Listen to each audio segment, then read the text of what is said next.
Vaig anar a Xina, concretament primer a Pequín, després a Chongqing i després a Chengdu, amb una associació sense ànim de lucre que es diu AIESEC. Vaig estar en viatge de cooperació al Benín, a Àfrica, al costat de Togo i Nigèria, un país d'una antiga colònia francesa, i vam estar allà un mes amb un grup de 15 estudiants i vam fer una escola, un bungalow d'una escola, i després també en un orfenat vam estar decorant i preparant i instal·lant una biblioteca i sala per nens.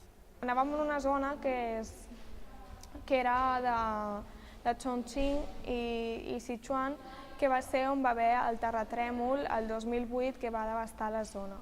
I llavors es van reconstruir totes les ciutats, les escoles, però clar, també els hi falten mitjans d'educació, i va ser per ensenyar anglès als nens.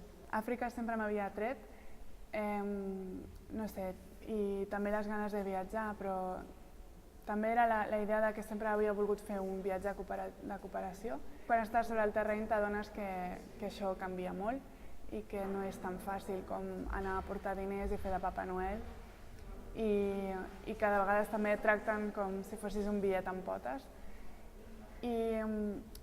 i que veus que la cosa no ha de venir de fora, sinó de dins, de les ganes de canviar de la gent també. Quan anaves a les escoles, a l'escola et pagaven ells l'hospedatge, però bàsicament era un llit de bambú, que pot ser com les esterilles de la platja, que et poses a sota de la tovallola, i en una habitació no teníem ni electricitat ni llum, no es tancaven les portes bé, hi havia cucaratges, etc. El bany era una porta com un safareig, doncs a fora, on hi havia un forat, i allà tu feies les teves necessitats i et dutxaves en el mateix forat.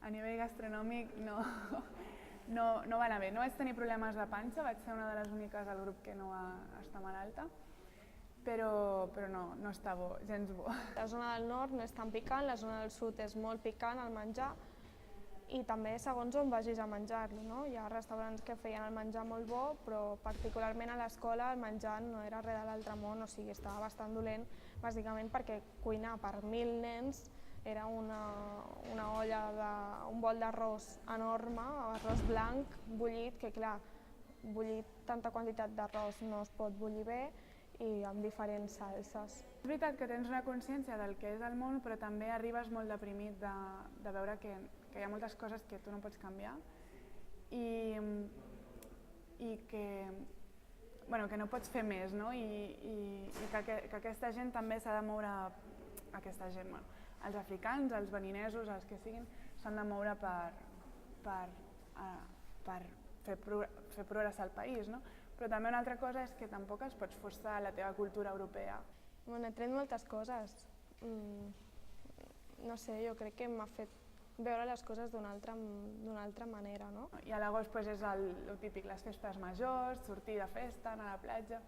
I recordo que els primers dies no volia menjar res perquè tot em semblava massa bo, el llit era massa còmode, i llavors tampoc em gastava diners en coses que potser eren superficials.